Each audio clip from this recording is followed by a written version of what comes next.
नमस्कार दोस्तों, आज हम एक खास गीत की बात करेंगे। वो गीत जिसको फिल्माते वक्त डायरेक्टर और एक्टर, मेन लीड एक्टर को बड़ी चुनौती का सामना करना पड़ा। उतनी ही दिलचस्प इस गीत के बनने की कहानी भी है। तो पहले इस गीत के बनने की कहानी सुनते हैं, जिससे जाहिर होता है कि प्लेबैक सिंगर जब एक एक्टर के मैनरिज्म्स को स्टडी कर लेता है, तो उसके मैनरिज्म्स को जब वो अपने गीत में ढाल देता है, तो म्यूजिक डायरेक्टर के काम पर वो पॉलिश हो जाती है जो उसे चाहिए, और एक्टर का काम भी कमोबेश थोड़ा आसान हो जाता है। जी हाँ, मैं उस गीत की बात कर रहा हूँ, जैसे कि मैंने कहा, चुनौतीपूर्ण रहा। इस गीत के लिए हेलीकॉप्टर से मेल लीड को, एक्टर को लटकना था और फिर बोट में कूदना था। ये डायरेक्टर के लिए भी काफ़ी चुनौतीपूर्ण था। कौन सा था वो गीत? आइए आज इसी बारे में जानते हैं गोल्डन मेमोरीज के नए एपिसोड में।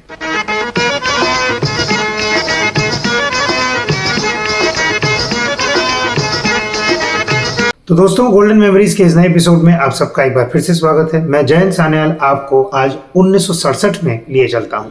1967 में एक फिल्म आई थी, एन इवनिंग इन पेरिस, जिसमें कई गाने थे, मगर एक खास गाना था, आसमान से आया फरिश्ता प्यार का सबक सिखलाने, दिल में है तस्वीर यार की, आया हूँ वो दिखलाने, कहो प्यार है तुमसे। आसमान से आया फरिश्ता प्यार का सबक सिखलाने। जी हाँ, आज हम इसी गीत की बात करेंगे। ये गीत लिखा था सर जयपुरी साहब ने और इसको म्यूजिक दिया था शंकर जयकिशन जी ने। इस फिल्म को लिखा था सचिन भौमिक जी ने, स्टोरी एंड स्क्रीन प्ले, और डायलॉग्स लिखे थे रमेश पंत जी ने। इस फिल्म के निर्माता निर्देशक थे शक्ति सामंता जी, जो शम्मी कपूर साहब के बहुत करीबी दोस्त भी रहे। तो पहले इस गीत में ऐसा क्या खास था?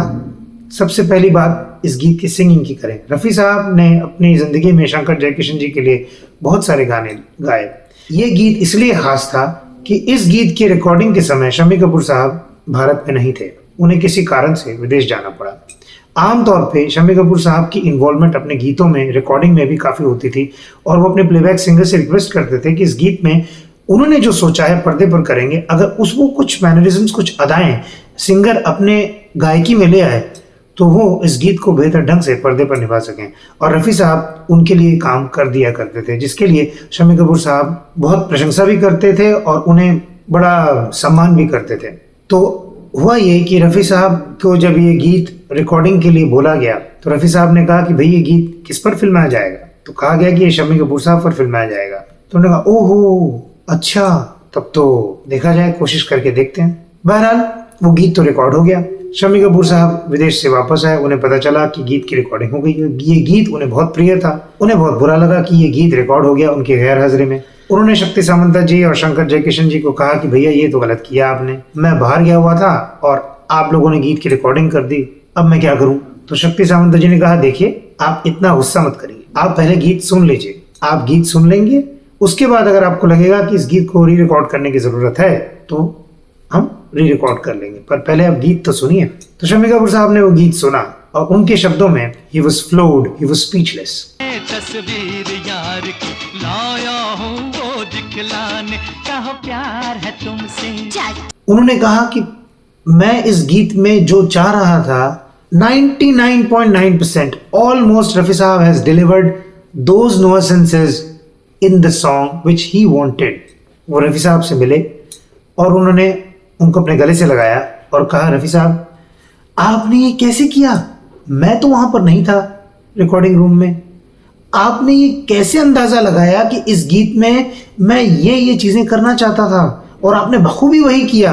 ये कैसे किया आपने? तो रफ़ी साहब ने कहा देखिए, मुझे जब कहा गया कि ये गीत आपको गाना है, मैंने पूछा कि ये गीत, ये बड़ा अजीब सा जो गीत है, आसमान से आया फरिश्ता, ये किस पर फिल्माया जाएगा? तो मुझे बताया गया कि शम्मी कपूर साहब पर फिल्माया जाएगा। तो मैंने कहा ओहो, शम्मी कपूर पर फिल्माया जाएगा तो वो एक हाथ ऐथे सुटेगा, एक टांग ऐथे सुटेगा, और यही सोचकर मैंने गा दिया। It was so very uncanny in the words of Shammi Kapoor ji. He couldn't stop laughing, he couldn't stop laughing. तो ये जो अंडरस्टैंडिंग थी शम्मी कपूर जी की रफ़ी साहब के साथ, इसकी वजह से ये गीत बना। आगे हम आपको इस गीत के शूटिंग का भी दिलचस्प किस्सा बयान करेंगे। आगे आने वाले एपिसोड को देखते रहिए। तब तक के लिए शुक्रिया।